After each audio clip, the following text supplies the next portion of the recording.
Basically, what I would like to share with you here is to look at what has been happening since the end of the 90s in Turkey and also elsewhere in Europe and the States with regard to the historical research of the Ottoman repertoire and how this relates and concerns performance, musicians, all of you who are actually practicing and you're interested in learning more pieces or you are interested in exploring the historical aspects of this tradition.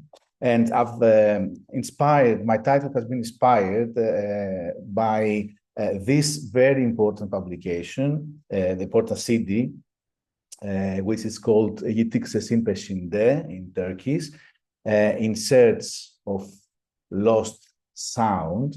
And this is a very, it's a milestone in the study of the history and the performance of the historic repertoire of the Ottoman Empire, and has been put forth by an ensemble which is called Pesmara. This was part of a broader research project that was held in Istanbul by the French Institute of Anatolian Research, and Walter Feldman, the very significant American musicologist, participated as an advisor, and a leader of the whole project and the ensemble was and is Fikret Karakaya, a kemençe player, pear-shaped fiddle, which is very popular in Turkish classical music. This CD came out in 1998, and I'm just quoting here from the CD. The Pesmara ensemble specialized in the interpretation of early Ottoman music, owing instruments, some of which have totally disappeared. It was found in 1996 by Fikret Karakaya on the occasion of the musicological project, whose purpose was to recreate on ancient instruments the compositions which appear in various old collections and which contemporary musicians have abandoned. Some instruments like the çeng, the shehrut, the kopuz played at the Ottoman court, the metal string kanun, the pear-shaped tambour, and the oud without cheeks, which do not appear in any museum or private collection, were produced in the style of miniatures or written sources. Some of these instruments had not been used for 3 or for 4 centuries, nor is there any indication about the way they were played. So it's pretty obvious. Here there is a motivation and aspiration to actually recreate a part of this tradition which has been lost, not only the actual the music, which you can only retrieve from certain historical sources, which is going to come in a minute, but also the actual material culture of this world, which are the instruments, very important medium for all musicians to express themselves. So we can imagine this team of musicians, researchers, looking at documents, inspecting miniatures, taking all the methodology also from early music scholars in the Europe. So, an example here is from a miniature from a Ottoman manuscript, the Süleymaname. So this particular depiction of an orchestra entertaining Sultan Süleyman was a great source because, they could, count strings, try to measure, make measurements of different aspects of the instruments and actually create the instruments and record with them. So I'm just gonna, in case you are not familiar with that, I'm just gonna play one piece from this CD and we'll come back in a while.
sorry for having to cut down the tracks, but it's for reasons of has to do with time.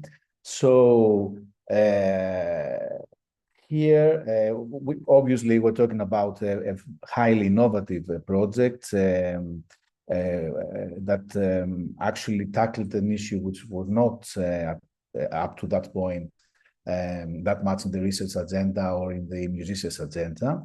As you can imagine, it had also, conflicting reception. I mean, it was received as a very important project, of course, having a very strong live tradition of this music. For some musicians, there were, questions about the instruments, the accuracy, the authenticity, and so on and so forth. We can come back to these issues, I get at the discussion. So after almost 20 years since the formation of the Besmara ensemble, there has been a lot of development in the field of research and performance of Ottoman historical repertoire. In the first part, I would like to summarize some research milestones of this journey and some artistic projects as well. I will also draw material from my personal research in Istanbul, my fieldwork, starting back in 2001 and also going again other visits through all this period. So I'm tempted to pose and try to answer, probably also with your help at the discussion, the question, has the lost sound been revealed? Consequent questions out of these are, was the sound really lost? So was there something lost that we had to go back and find it? Or, we have a very active live tradition in Turkey nowadays, which connects us with the past. This is an important question, I think. And also, is the revealed sound an old one or a new one? So what comes out, what you just listen, and what other musicians are doing with these very precious sources? Is it really an old sound, which we actually unearth, or is it something very new, creative, very contemporary, or, what is it? So how the past triggers characteristic strategies for creativity and innovation. This is what I would like to, come to, at the end of this talk.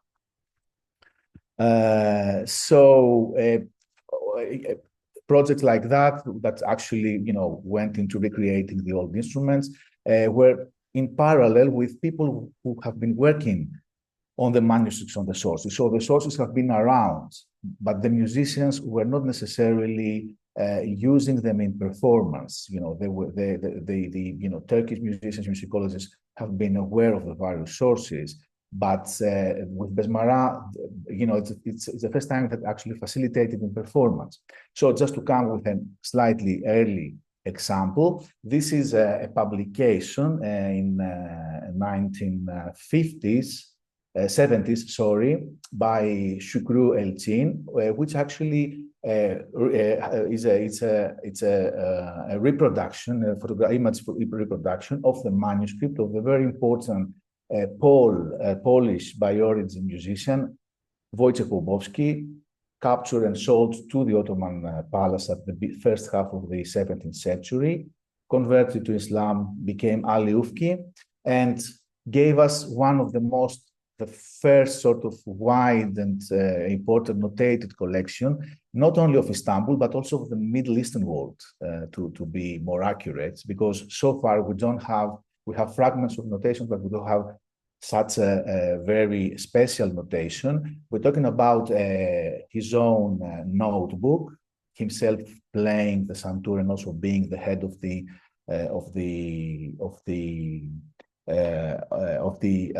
teaching, the teaching of the inside the court, the teaching institution, the meshkhane. It's a collection of instrumental and vocal pieces. We're talking about 476 notated pieces, which is a lot of material. If you imagine that up to that point, we don't have other sources giving us this kind of extent of material. We have instrumental pieces in the forms of Pesref and Semai, and then we have a lot of vocal repertoire, very unique, very important. And it's quite interesting what Ufki was doing. In case you are not familiar, he was actually using the Western staff notation, but reversed. So in order to align it with the writing of Arabic trip of Ottoman. So this is an example from this particular Mecmua, as it's called, anthology. And this is one instrumental Pesref from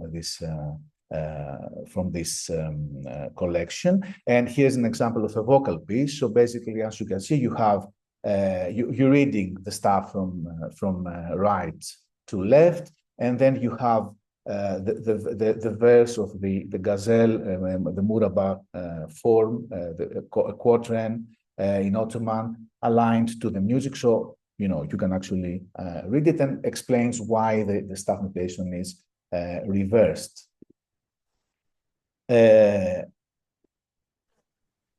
I would just want to play a little sample again from. So this was around. This was published, and it was available for people to actually work and transcribe it. But it's really after with the Besmara that we get musicians from the music from this collection being performed and recorded and disseminated. So this is my favorite, one of my favorite examples of this one. I just want to play a bit. It's interesting because it's part of the exception of the repertoire. The repertoire, as I showed you, is more the classical forms played at the court. This is a religious hymn. Ufki recorded a small number of hymns. So here it is performed by a Besmara ensemble on a CD, recorded on a CD, 17th century music from Istanbul.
Ol hayyu ferdüz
The next sort of important figure in this story of researching the sources is the Prince Dimitri Cantemir, this proto-Panagiotis, some historians call him, of Moldavian origin, sent by his father Constantine to Istanbul at the second half of the 17th century, and stayed there for a while, researched, got interested in the music of Istanbul and all sorts of other things related to Istanbul, architecture, folklore, religion, was very sociable and had links with musicians and also the sort of high administrators of the Ottoman court. And he also gave us a very important source. It's a musical treatise this time and a collection. So almost around 50 years later than Ali Ufki, we have another very important source, which is Cantemir's Edvar and the collection of the pieces. Of course, this was the manuscript is in Istanbul, and it was it was available there for people to study it. But it was at the 2001, if I'm not mistaken, that Professor Yalcin Tura published the manuscript, the transcription, and the transcription of the pieces. So it was made available public, and musicians could actually perform. And in parallel to Yalcin Tura, who published it from Yapıkdede Yayınları, ethnomusicologist based in UK at the School of Oriental Africa Studies, University of London, Owen Wright, published in 2006 his version of the transcription of the piece of the collection with a commentary. This is the music bit, the music part of the project. So we have two researchers actually publishing a significant number of compositions, as we'll see. We're talking about 353 compositions. They're all instrumental pieces. Between the two attempts, the two critical editions of the manuscript, there are differences in the approach, and here where the whole issue of interpretation of the sources comes into. How do you read the sources? How do you treat pitch? How do you treat intonation? How do you treat rhythm? What do you understand of the melodic structures, and to what extent these are sort of very detailed or very sort of melismatic transcriptions? So already there's with these two publications, we have a field of discussion. Of how do we play these pieces? Do we play them slow, more slowly? What kind of tempo would follow? We have different approaches from the two researchers. So, for example, just to give you a sense of the actual notation, in case you haven't seen, this is actually the first piece released by Besmara. Is a composition registered to Tatar Khan. Some people think this might be Gazigiri Khan, who was a ruler of Crimea in the 16th century. So here you can see critically published by Owen Wright, with the indication of the usul, which is the rhythmic cycle. And apart from, sorting out intonation, which actually you can follow what the author, what the editor gives you, it's an accessible notation for a musician to play. You can actually record it, try to, perform it, and, it's there for the musician.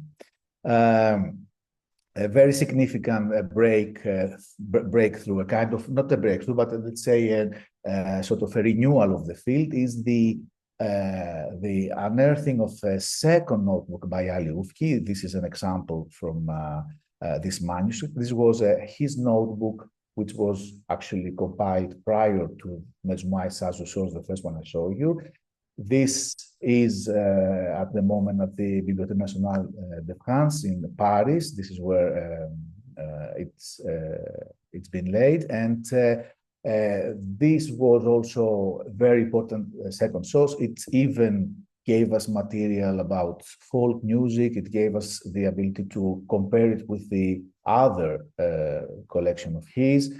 And it even contains this very interesting Greek folk song. I'm just saying this for the sake of research, which is it has been transcribed and it's been published. Anyway, if you want, you can write me and I can give you the details. So this was a very important step. Judith Haig, musicologist, has been working and actually published the whole notebook, edited a critical edition of the manuscript, a commentary, and most importantly, this is an open access publication. So you can everyone can actually find the publication and download it and actually, study it and perform it. So I'm stressing also the accessibility in this process. As you can understand, it was a very sort of laborious work by Judith Haig to actually go through all this material, compare it with all the material has been piling up, the previous editions. So, there's a quite, again, significant sort of contribution of this publication, the fact that we have it actually critically edited and available to us. In the 18th century, another important source, Kevserî Mecmuası. This was a collection that we knew about, but we didn't have access. Here, Mehmet Uğur Ekinci, a colleague musicologist, published his critical edition of this collection. So as you can see, we're actually having a lineage of sources giving us access to the history of Ottoman music. This one, again, it's a quite extended collection with 539 instrumental compositions, percepts and semis, the use of alphabetic and numerical notation. And for someone who actually wants to access the pieces are, in the publication. You can actually look at the notations, etc. Just to finish with the review, while we have this major sort of sources from the 17th, 18th century coming up, a new important field that actually developed were the publication of collections made using the Armenian reformed notation system, which is known as HAS, and had been reformed and simplified at the beginning of the 19th century by a group of Armenian musicians headed by Baba Hambasugli Montsiyan. Here I have a website of the project called CMO, hosted at the University of Münster and led by Professor Martin Jager, which actually works with all these different collections and providing critical editions of each collection. Again, this is an open access project. You can actually follow the outcome of research project and get access to the actual scores. And as you can understand now, we have the ability to compare with the previous sources and have all sorts of new material. A sample of Hamperson notation for those who haven't seen an example of that. Pneumatic notation originated for the use of the church and then also applied at the writing down of the secular repertoire. Parallel to that, sources, Greek sources, the manuscript tradition of church musicians writing down secular compositions. Here I have the publication by two colleagues, Thomas Apostolopoulos and Kyriakos Kalaitidis, who have been actually working with the critical edition of these sources pieces of the Ottoman repertoire being transcribed in the old pneumatic system. So again, more material available. And here's just a sample of a composition by Zacharias Hanedes, 18th century Greek Orthodox composer of Istanbul, very significant vocalist and very significant composer of vocal compositions. And closing my review, rounding up my review, this is a project hosted here at the Department of Music Studies at the University of Athens, at the Ethnomusicological Cultural Anthropology Laboratory, Intercommunal Musical Geographies of Late Ottoman Istanbul. This project had a focus on the spatial aspect of music, but as part of that, what we also did, we actually published a part of the collections of the Greek collections of Ottoman music, which utilized the reformed Greek system. So this is an example of such a publication. It's a publication in 1856 by Ioannis Zographos Keivelis, and I just want to quickly show you the online depository where you can actually access, open access this material, the transcription of this material, and also we have some recordings. I know this has been a bit of might be a bit overwhelming in terms of data, but I'll come now back to our initial question about creativity of the past. I just wanted to share all that to have the picture of the available sources. So let me see, I'm going to do it right here. Okay.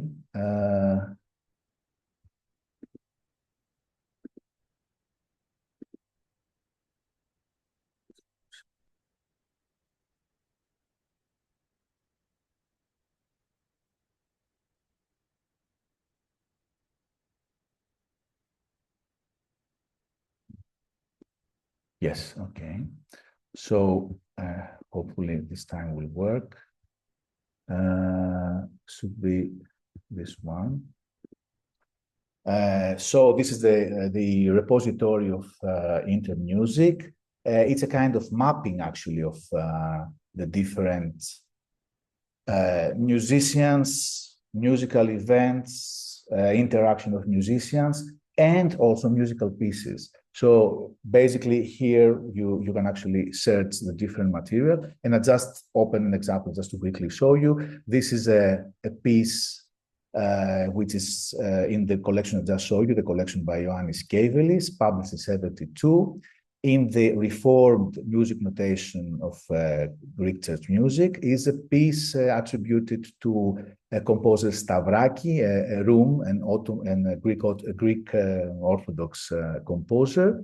And here you have various information about the composition and the composer. You have a transcription available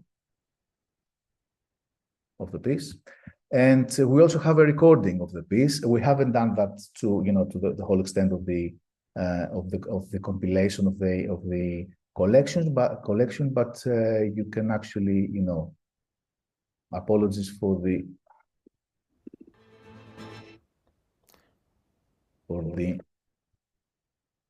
okay, we can skip that.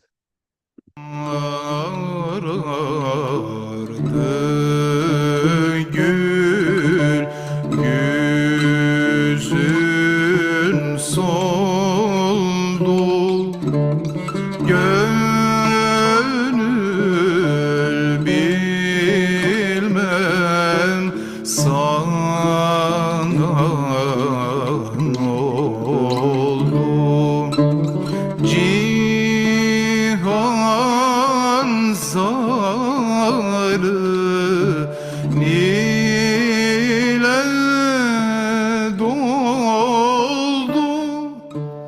Gönül bilmem sana ne oldu.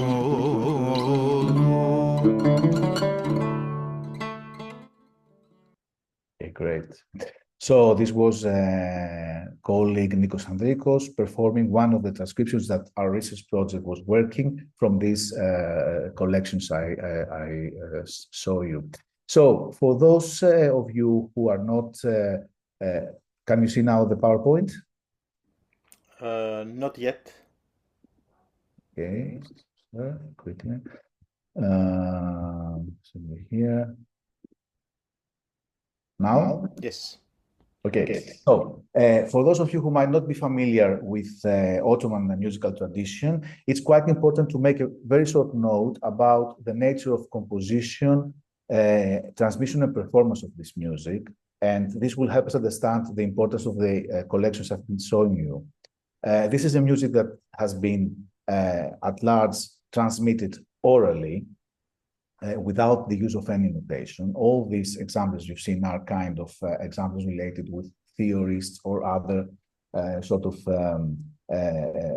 people interested in actually writing down for their own purposes music. But as far as the mainstream practice is concerned, the musicians, the important musicians and composers, they were not using notation. So we have this kind of tradition, very strong tradition that comes up in the 20th century and is being recorded at that time into Western staff notation, which are the transcriptions we're all using, and we can find all around the internet in order to learn a piece. So what are all these sources I've been showing to you? They're actually, let's say, call them literary snapshots of this very dynamic transmission process. They just capture a moment in the history of an otherwise very dynamic process, in the sense that all this material has been transferred from a master to a pupil and then, carry on through an oral system. It's called MESC. And as you can understand, that was very much important given to the authority of the teacher. It was very much much importance was given also to being faithful to the version of the teacher. But of course, as we know from our research, all this repertoire has been changing and has been transforming as it was passed down through oral transmission. So basically, just to give you a sense about how dynamic this process is, for those of you who might not be familiar with what I've been talking today, there are pieces that we can find in the old, let's say in the 17th century collections, and they survived in the 20th century, but they cannot be identified. You cannot really, if you compare them, it takes a lot of skills, research skills, to understand that we're talking about the same piece. Pieces have been changing, tempo has been slowing down. There's been a lot of melismatic, more development into the melodic structures and so on and so forth. So that's the interesting kind of in a kind of case with what we have with all these sources. So I'm just sharing this photograph, this image. Just to, when, I started learning this music, what was available at that time, there were a few publications, like, for instance, this very precious Courbet publications, editions of the repertoire. And these were all transcriptions that were quite recent, actually. They are dated at the first half of the 20th century.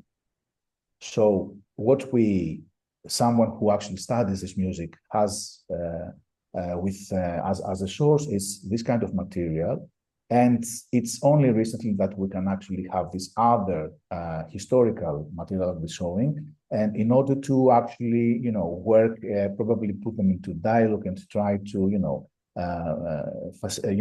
make use of them in performance. So, as you can imagine, this boom of historical research triggered a lot of projects, a lot of important artistic projects. A lot of them had the important sort of cross-cultural kind of background. I imagine you probably are familiar with works like this one, Istanbul Dimitri Kademir, Hesperion 21, and Jordi Savall, very renowned performer of early music, here collaborating with important Turkish and other musicians in order to actually interpret Dimitri Kandemir's transcription. So as you can see here, what the researchers have been working all these years, Owen Wright, Yeltsin, etc., found its way into musical performance, musical recordings, and so on and so forth.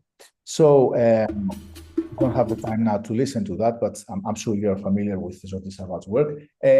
Here's a quote, and I'm coming towards sort of the end of my presentation. A quote from this particular album. To begin with, we had the difficult task of selecting about 10 pieces out of a total of 355 compositions, choosing the most representative and varied pieces from among the Makam, which struck us as being the most beautiful. Although we're aware of this preference was influenced by our Western sensibility. After this bewildering choice, we had to complete the pieces chosen for the Ottoman part with a corresponding taksim. Taksim is an improvised prelude, and I'm going to come into that now. Improvised before its makam.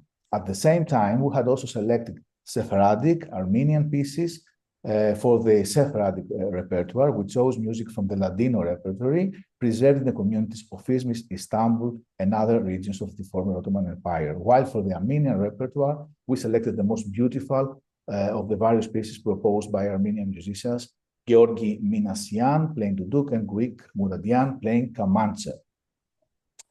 So this quote points to a very significant point related to the reconstruction of performance. And this is improvisation. So you can work up to a certain extent with sort of in a creative mode with the instruments, the instrumentation, the reconstruction of the pieces, the performance of the pieces, etc. But this is a tradition where improvisation is very important. So a very significant question is, how do you improvise in this context? How do you improvise nowadays, having to introduce a piece which you have reconstructed from a source which has been laying somewhere like in a library and no one actually was paying attention to it? And how do you think as a musician? And this takes me back to my fieldwork in Istanbul. I was meeting with Besmara's leading musician, Fikret Karakaya. At that time, they had a recently restored decay in Üsküdar, so they were having their rehearsals there. So he was very enthusiastic in sharing all the project, and knowing that I played the lafta, he actually gave me to try a kopuz, which is one of the instruments that I have reconstructed. And he was interested in seeing what were my reaction into playing this instrument. And then he was talking about the project. They were at that time recording Ali Ufki's composition, and he actually played a taksim made by one of the musicians. And I listened to the taksim, and I started recognizing elements of contemporary musicians, particularly by a musician which I was studying, I was very interested in, Necdet Yaşar, a very important tambur player. So I discussed this with Fikret Bey, like, I hear also sort of these contemporary elements. I mean, this is an introduction to a 17th century piece, but again, I can hear motives that, are more familiar. And actually he confirmed that, This is a musician who also is very much influenced by Nesdet Yaşar. And by that, the question about whether the sound had been lost is partly being answered, because the oral tradition and especially like the tradition of improvising, it was something that you had actually to get access to that by meeting the musicians, and it was a live art that was practicing. So even if you were actually looking at the past and you were trying to be authentic or being accurate, at the same time you were dealing with your experience as a musician, working with your contemporaries, working with your masters. So I'm just going to play a quick example by a Kopuz Taksim by Birol Yayla, very important performer of tambour as well, from this CD. And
so with this example, what I would like to point out is that all this historical material and the quest to actually unearth it and perform it and become like a pool for new performances can be also an alternative way of connecting you with the present practice, with the present mode of expression.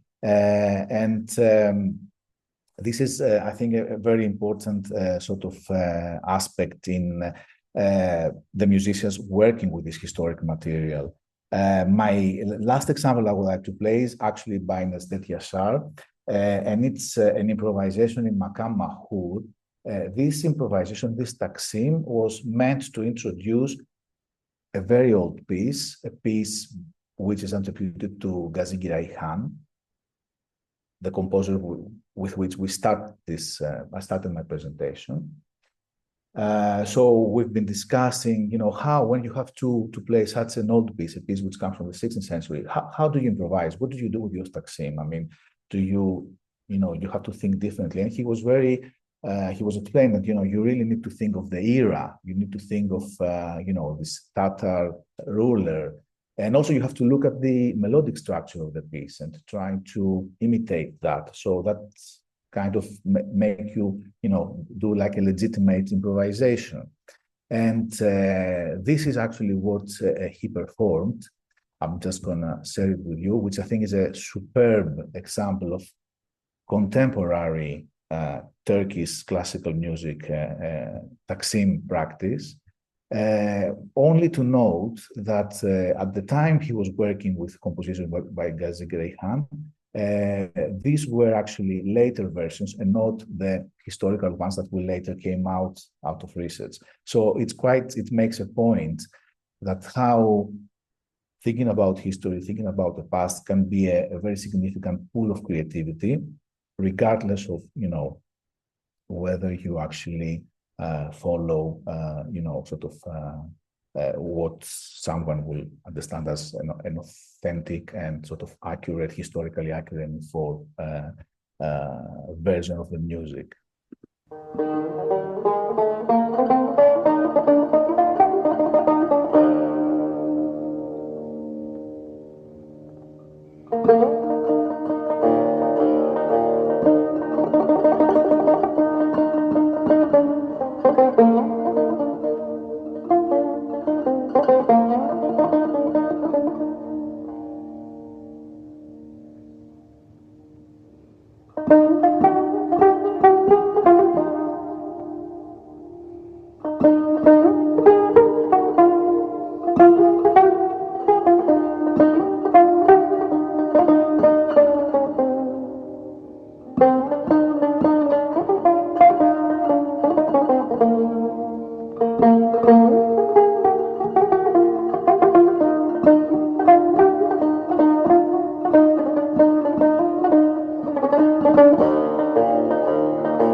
So was the lost sound revealed, or was it always there? I have the feeling that it was always there. And, we improvise on the past, but the past can also trick us and surprise us. And I think in this case, in the case I was presenting today, all this new pool of historical material became the force for creativity, innovation with unexpected itineraries. Thank you very much, and I'm very much, I'm very much interested in, sharing your thoughts and discussing further that. Thank you very much, Panagiotis. One moment, I will unpin you. Okay. Thank you so much. Very, very interesting. Questions, comments? Okay, Maria. Yep. Thank you for this revelation of sources. I would like to ask about the amount of information we have also about like the hereditary line of teacher students and how that may give us information on the performance, like the styles that went from a teachers to students. Like, do we have that kind of information in Turkish sources maybe that help us reimagine the style? Yeah, thank you, Maria. This is very interesting question. Lineages are very, very important. As I said before, actually it is the lineage, the claim of belonging to a school, the attachment and actually the apprentice with a certain teacher that justifies your own musicianship in a way. I mean, it's very important. Everyone will actually call and, mention, either to which school belongs to and who was his teacher. And this is a kind of an, identity card. We do have information. We do have the chain of chain of musicians of certain lineages. We do have this in, certainly about the ney you're interested in, and the tambour as well, and other instruments. For other instruments, this might be more sort of poor information. But what is very important to know, so you can actually, yes, you can have some information about where is that coming, where is this tradition coming from. But then again, you should think that even in these lineages, what musicians call as an école, a school, it's also very dynamic and very much changing. And actually, in certain cases, I mean, I can tell you more about the more contemporary case, the case of Tamburi Cemil Bey School. It was the masters themselves who actually instigating. They were pressing the students to actually differentiate themselves. So sometimes belonging to a lineage might mean that you need actually to differentiate, change, and find your own way, your own path, as they say, compared to your teacher. So yes and no. Yes, knowing the chain can actually be quite informative, but you have always have to deal with the fact that this music is always very, very dynamic in its actual transmission.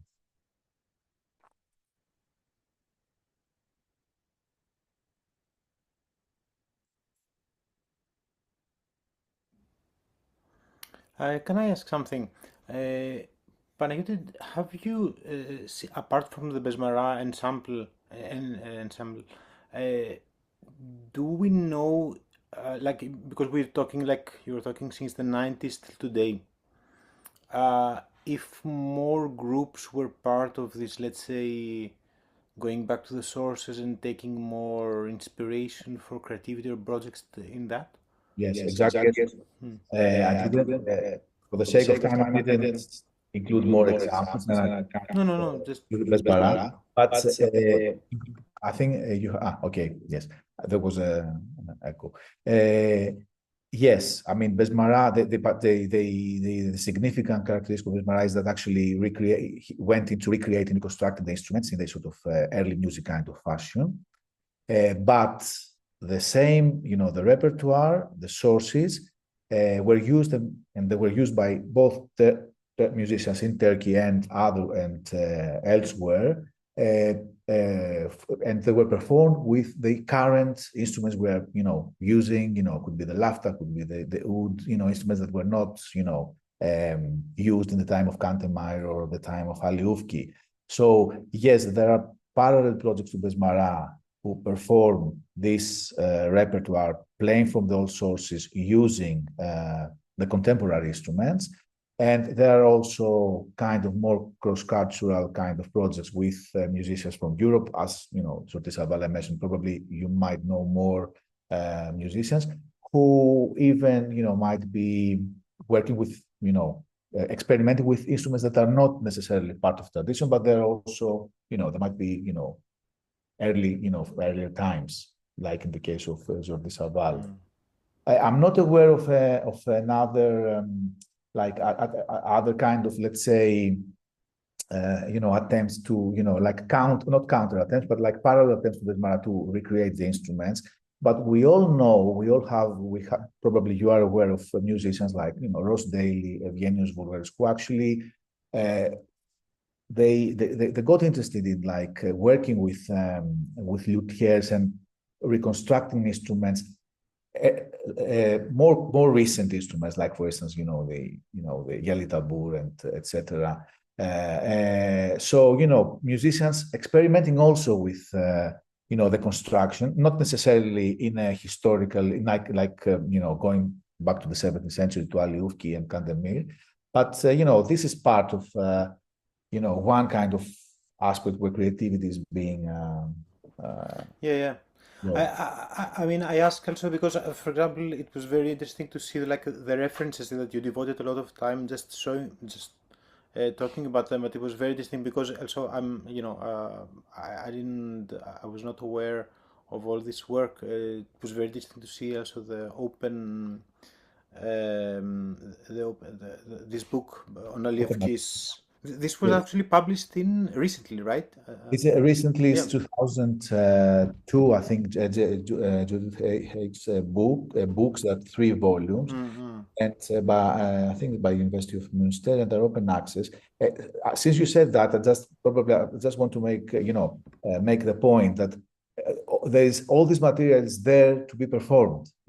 Think of that. I mean, the way I think of all this material is like it's as if we've given a present, a big pool with all these compositions, like all these versions of pieces that we haven't heard, and I don't know if we can actually go through all them, because there's a lot of material. For me, I mean, because I played in A, but my interest from the beginning was not very, let's say, musicological, like exactly how this music sounded in the 16th, 17th, 18th century. Yeah. But on the other part, I mean, since we are in this context, I ask myself, and this is an open question, if an A player from today, from Turkey, Greece, or wherever, takes a piece from the 19th century, 18th century, or 16th century, what should she have in mind? I mean, there are some obvious things like tempo, if it's very virtuosic that you know that doesn't make sense, don't make sense. But then stylistically, I don't know anything about,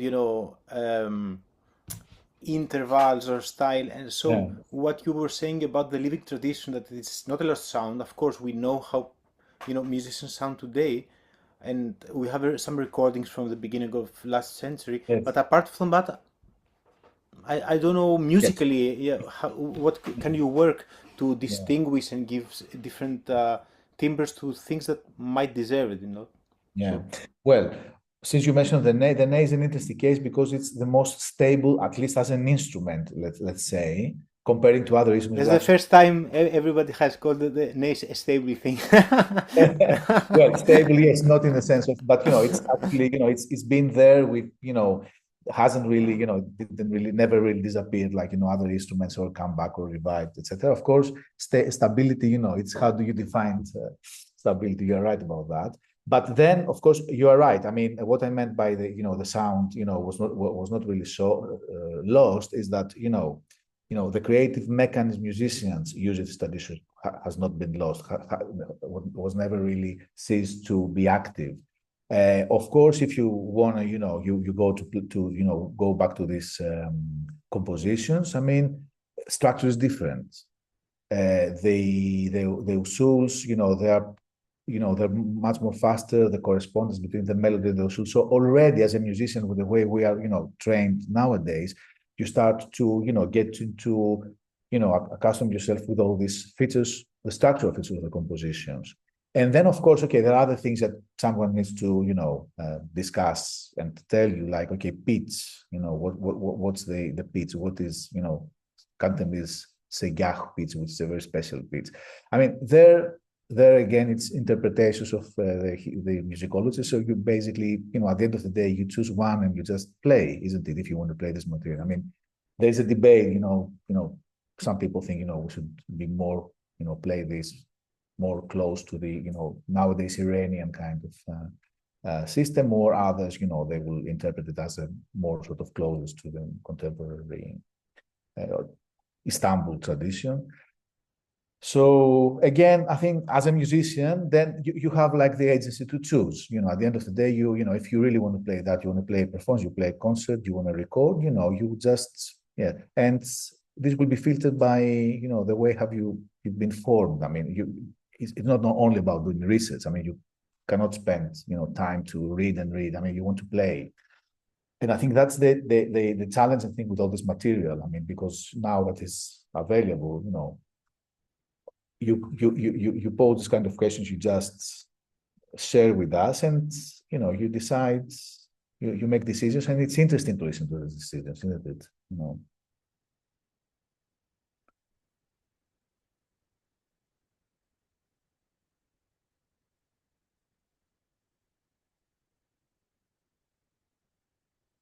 Yes, Aras. Thank you so much. It was really great. The question I have is about the book you mentioned, the Discovery Musical Treasure. I couldn't. I only found one section of that online. The rest of it, I can't even find it in print. From the You two. mean the Ufki book by Judith Haig? No, the one from two Greek composers, Thomas. Right. Okay. Yes, actually, you mean the one which actually has the Greek Byzantine manuscript tradition being And the scores, yeah. yes. Well, I mean, it's I have a hard copy. I know it's been. I think it's been around. But if you are interested, if you can, if you want to write to me, I can probably guide you, or actually I can bring in contact with the authors, and if you want to find it. Sure. I don't think I can. I checked on platforms that is available to me, and Amazon and yes, eBay and stuff. I couldn't find it there, so I was just wondering. Quite possible that it's not there. Yes, Yeah. I guess I see what you mean. Yes, but Yeah. Also, the book from Cantemir by Owen Wright, that is like really rare. It's extremely difficult to find that one, a copy of that one as well. I actually haven't. I've got it, since I was student over there at SOAS. But libraries probably. I mean, I would imagine that in Canada, like No, libraries. There's one library I found, University of Toronto, that has it. Actually, York University, not even York University of Toronto.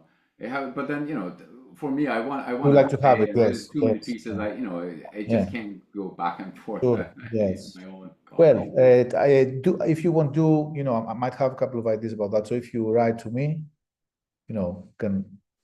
Yeah, by all means. Thank you. Yes, for sure. We'll do that. Okay. Yeah. Okay. Also, is it possible to do you have a list of the pieces that you played for us, but also Sure. the books Yes. that you mentioned that you referenced? Oh, sure. Yes, I've got the yes. I mean on the PowerPoint I have got, but I can actually, if I can send to Christos the For list. sure, that would be Great. great. Thank you. Yes, definitely. And whoever is interested, just for this list, write me an email and I will forward to you. Maybe Yes. even we can put it, add it after in the YouTube. Yeah. By the way, yeah. Also, yeah. I mean, I don't know if it was eligible. My email, in case you want to, get in contact and share the links. Actually, even for the various projects. So I'm very happy to do it. I'm just gonna. Yes, here it is. So, yes, Poulos at, can you see it? Yes, at music.ua.gr. Right.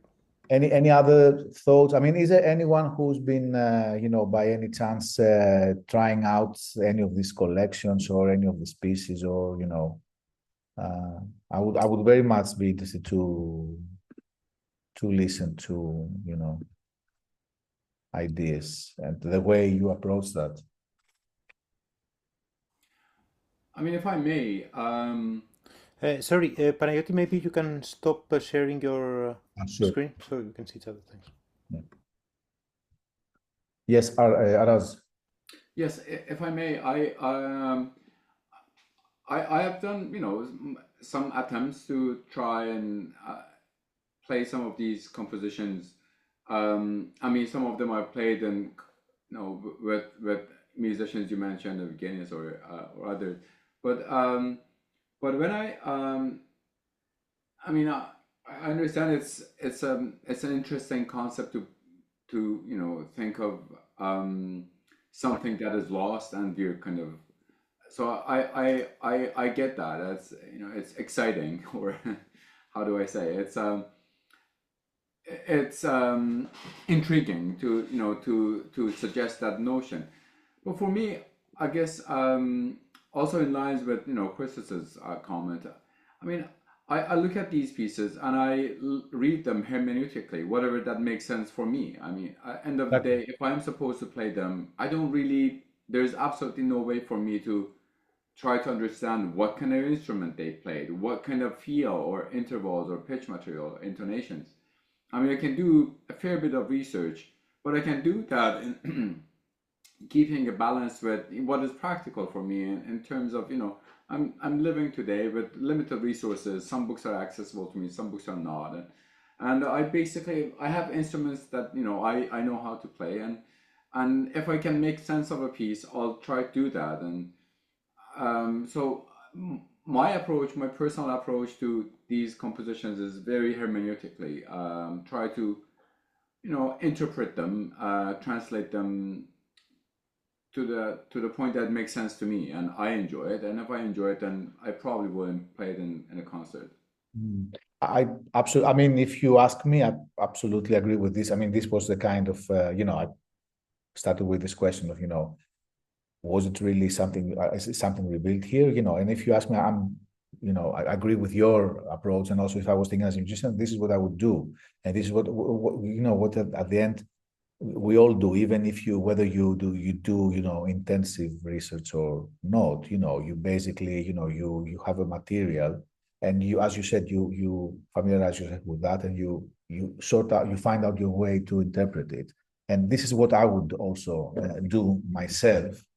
And what I meant to stress is that there's this fantastic opportunity with all this material being available. So basically, you can we have the chance to go through and do what you actually said.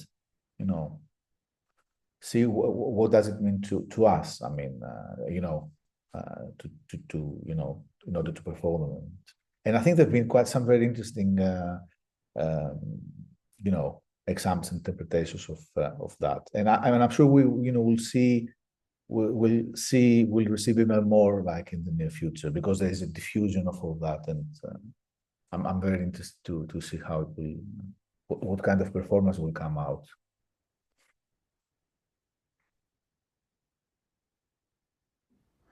Yes, Andrea. Hi everybody. Sorry I can't have my camera on. So thank you for a really brilliant, inspiring, amazing talk. That was so wonderful. My music partner, Eric Ederer, I'm gonna write his name and email in the chat, has been working on this topic. He's been working on part of the topic that you addressed, the Cantemir, the makamat and Cantemir, and differences and very technical aspects of Ottoman makam, because that's his specialty. And he's been working on this project for a couple of years, but hasn't published anything on it because he thinks people won't be interested. He couldn't make it today. He has to work, but he would be so interested. I really want to put you two in touch, and if people are absolutely, I'd love to. Yes. Cantemir. So I'm going to write his name. Sure. Sorry, Eric Ederer. He wrote a book called. His book is called. Sorry, it's right here. Makam and Beyond. It was a book on his PhD dissertation on Ottoman music, and I'll write his name and email. Okay. Yeah, thank you very much. Sure. Oh my gosh, I wish he could be here, but yeah, he's been working on Cantemir and learning all the different, I don't know, 200 makam or whatever there are, Very courageous. So yeah, and playing them. So he's working on it as a scholar of Ottoman music, and Great. also is Yes. playing all kinds of instruments. So I'm gonna write his name here. The title, but unfortunately I haven't read his work, but I'm very, I will, certainly, very interested in finding out more about and get in touch with him. Of course, and if anyone wants to be in touch with him, I'm writing his name in the chat. Thank you so much. Thank you. Thank you, Anne. And I think there is a question by Virginia. Yes, written in the chat. Okay, I'm just reading it out. Could you tell us who made transcriptions generally? What was the audience? What about family lineage? Okay, transcriptions. Not all musicians, I mentioned that. I just stress it now. Transcriptions was not something that musicians were doing. There was knowledge of notation systems, but as I said, musicians were relying into memory and oral sort of transmission and performance. So there was no need for that. So transcriptions I show you, they were made by mostly people. Okay, Ufki is a very special case because he's already educated in music. He comes from a different background, so he's very curious and he's interested to write it down. But figures like Cantemir, Kevserî, others that I didn't mention, they were actually kind of they were musicians and members of the literate elite who were also interested in the sort of intellectual and theoretical kind of approach to music. And these are the people who actually left to us transcriptions. They were interested in writing them down. for instance, Cantemir, he actually named his collection out of that was the science of music with the use of letters. So he believed that, you know, by writing down with letters, like with notation, music, he was actually contributing to the science of music. So we're dealing with musicians, theorists, sort of part of the literate elite, who are interested also intellectually in music and in writing it down. Musicians coming from the Sufi also the Sufi environment. They were always very pioneer also in theory. So Naios Mandede and another one, and Kevserî, they have this kind of connection. So this is another kind of, let's say, environment that, you know, gave us this kind of treatises and collections. And then church musicians, church musicians from the Greek Orthodox Church and the Armenian Church. That's an interesting case, which has to do with the kind of interaction, intercommunal relationships that these musicians had also with musicians either from the court or from the dervish lodges, particularly the Mevlevi. So there was an interaction at work, and since they had a musical tradition which actually used notation, they also gave us transcription. So the answer is that we have kind of variable kind of agents providing transcriptions. What was the audience? The audience, okay. Ali Ufki was teaching at the Meshkhane in the palace. He actually he actually left like a kind of a note about that. You know, people were kind of surprised by the fact that he could actually you know, write down something and play it immediately, but they were not interested in using it, which is a kind of paradox, but, you know, that's the case. Musicians were, you know, they had a culture of relying on memory and playing orally. So the audience for like treatises like Cantemir or Kevserîs, they were again members of the literate elite, those who were actually interested in actually reading and, you know, being more sort of engaged intellectually with that. Now, with 19th century collections, the Hamparsum, the Armenian collections, this is a very special case because of the number of copies we have, we realize that they actually had a diffusion into musicians. And by that, I don't mean only Armenians, but also Muslim Turks, you know, who actually learned the notation and use it. And with the Greek printed collections I show you, the audience there was actually musicians who could actually read the church music notation.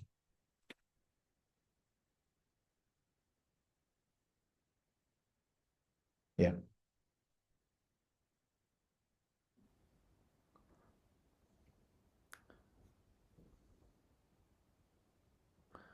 Okay. Yeah, Michael. Yeah. Hello. I hope you can hear me well. Yes. Thank you very much for your presentation. It was very interesting, and I want to ask: can we think of the rebuilding of these historical instruments by the Besmara ensemble by Fikret Karakaya as a part of reviving the soundscape of the performance of the historical soundscape, if we can say, or is this not the case? Thank you. Okay, yes. Well, historical soundscape is intriguing and interesting kind of notion. I mean, there's a lot of discussion and a lot of attempts with other kind of cultures, you know, let's try, you know, and recreate. I mean, there's recreate of the historical soundscape of religious buildings, of churches, synagogues, and, you know, mosques and stuff. Although he, you know, Besmara used the sound, you know, soundscape in this very general sense was not part of the agenda thing. But at the other time, on the other hand, you know, like the they perform at the Topkapı Palace, so which is a kind of, putting, bringing these instruments into the actual physical space and historical space where they were being performed. So this is, as far as I know, with regard to context. Otherwise, they were aiming for concert halls, perform like in concert halls, and also, the music industry as it is known through recording. So actually, they were recorded. They appeared in radio and television, which is, it's a mediated kind of scape, isn't it? So I wouldn't say that is in on the front, the sort of of their agenda, but since you start work with the material aspect of that culture, I think you do consider these kinds of things. Are we talking about music played like in open space or in a closed space? And are we talking about a small or like a large ensemble? Are we talking about a more sort of intimate setup that we see like in the miniature, where musicians coming, they're sitting on the floor, one close to the other? I think these kinds of issues are, bring you to the idea of a soundscape. So, inevitably it's over there, even if you don't foreground it. But, another project would be actually to foreground this aspect and try to recreate the soundscape. So why not? Thank you. I asked about this because last year I went for the first time to Istanbul, and I went to a concert of, I don't remember the name of the ensemble, but after the concert I talked with some of the musicians, and one of them said that the idea behind the concert was to reconstruct the soundscape of I think I see what you mean. Okay. Of the Ottoman attack to Crete, and it was an interesting thought to because the presentation in the beginning of the concert was in Turkish, so I didn't understand. Okay. And after the concert, to try to think about it this way was interesting. Okay, you see, it's as Aras said, it's a kind of it's an interpretative, the interpretative angle, we take towards this thing. So the same thing, if you approach it from contextualized this way or another way, can mean different things and sound differently. There have been some projects. I mean, there was a very interesting project in 2010 when Istanbul was credited the European Capital of Culture title, and there were a lot of performances stuff. So there was a project about matching sound with buildings, historical buildings. So there were a lot of there were performances, I think, in certainly I've been to like Armenian churches performing Armenian composers. I think there was something with the Jewish community, certainly the Greek community, and other sort of aspects of the city. And there is a new project. I think that's the one you've been mentioning now. I know of that project that they recreate. They think of recreate. I think that you see this in the kind of the in the project's kind of let's say aim when it's being presented. But I will be very curious to ask more questions about what do you mean by, I mean, how do you you want to recreate what exactly? You want to recreate the sense of sound like in a certain like a religious space. Okay, you have to take all sorts of parameters to think about when you do that. And I mean, we have this kind of historical reconstruction projects of soundscapes, like the project about St. Paul's Cathedral, I think in London, and other, to do with buildings and space. And there's been a lot of like acoustic kind of analysis of material, of spaces, materials, etc. Well, I mean, it's a big discussion. I'm not saying that they're not valuable, or they don't actually come come close to like a different kind of era. But at the end of the day, it is us. The audience is us. It's us with the way we've been formed by different experiences and stuff. So we will always listen. Our ears, they're trained to approach sound in a very specific way, culturally, I mean.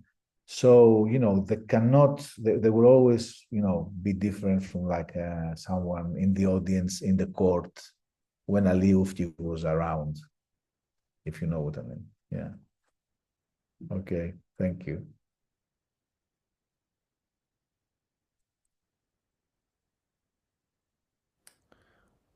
Okay, so thank you very much, everyone. If nobody else has a comment or a question or a follow-up, we can wrap up. Thank you so much, Panagiotis, for this. Thank you very much, all of you. Thank you for the fantastic discussion here. I really enjoyed it. I hope this was very helpful, and I'll make sure I'll send to Christos the links, because at least for us, as far, I mean, I'm sure other colleagues had the same kind of idea, but especially for the intermusic project that I was leading, I'm very much, the intention is to like this material actually reach the hands and the ears of musicians, and we see more projects coming up, more sort of artistic projects coming up. I already thank you. Thank you, Panagiotis. I already downloaded the book about Ufki and I think it seems very interesting. Same, I did the same. So Okay. yeah, also we'll enter the website of your university departments. Very nice to have also the the scores, transcriptions, and recordings. So Great. yeah, thank you, everyone. Thank you. And see you next month for people that want to join the January session. We have 2 more, if I'm not mistaken. So yeah, see you soon. Bye bye. See you. Bye.